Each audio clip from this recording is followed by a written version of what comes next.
folks, that is it for the Psychic Draw Alakazam. And let's take a look at the ladder.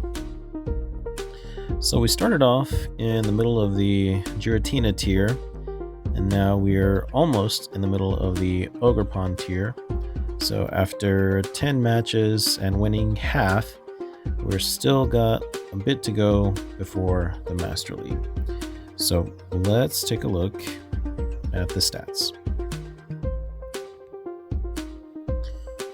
Okay, so yet again, we have 5 wins and 5 losses with this Psychic Draw Alakazam, which is not terrible for a single prize deck going up against a bunch of megas. Speaking of which, some of my easiest matches were against megas. So I started off with a loss against Iron Hands and Golden Go. Of course, Iron Hands is going to be a tough one because with his Amp You Very Much, now he's turned your single prize into double prize. And with the future booster, even the Alakazam was within reach of Amp You Very Much. So he had 4 prizes before I even had a chance to start doing much of anything to him. I also miscalculated with my Xatu ability and promoted my Alakazam to the active before I should have. If I had used the ability correctly, I could have saved a card and actually KO'd it, and then that match might have been a different story. Followed that up with a win against Mega Lucario and Mega Venusaur. The Venusaur never even got out the gate. They conceded early. Followed by losses to Dragapult and Gardevoir, so plenty of losses to some of the old guard. Really just, picked me apart, and I could not really get into either of those games very much. Then we had a win against a Marnie's Grimmsnarl. Was able to kind of dismantle their setup, and they never got the Grimmsnarl in play.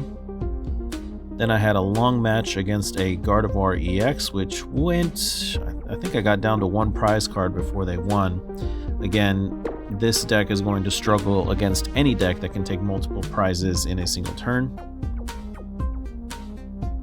And then had another loss to a different Marnie's Grimmsnarl. This time, though, he didn't even try to get the Grimmsnarl out, went completely for the Monkey and Frostlass chip damage along with the Yveltal clutch, and I did not pivot my strategy nearly quick enough, and I'm not sure that I could have done much of anything else, because with 3 monkeys in and the Frostlass damage, he could move over 60 damage every time it was his turn. 60 plus, you're getting 1 for each checkup phase, and then if he had anything additional, that was enough to knock out pretty much any of my basic Pokemon. And then I closed it out with a win against Cynthia's Garchomp, which that deck, they just either completely misplayed or all of their Garchomps got prized, because I even saw them do the Champions Call, and or maybe just they had the 1 Garchomp. I think they did end up getting the 1, but they conceded before we could really see what was going on. And by that point, I was pretty much set up anyway. So 50-50 on the Alakazam, and we are at a 50% win rate after 50 matches. And as I mentioned just a minute ago, when we looked at the ladder, I am only up to 483, which means I still have about 70-ish points to go before I'm in the Master tier. So time is running out. I'm going to try another deck that I think may be able to get us there, but it is going to require a winning ratio, because 70 points, if I get 10 to 13 per win, you're looking at 6 to 7 wins needed to make it. So we'll see if we can do it. Thanks for watching. We'll see you in the next one.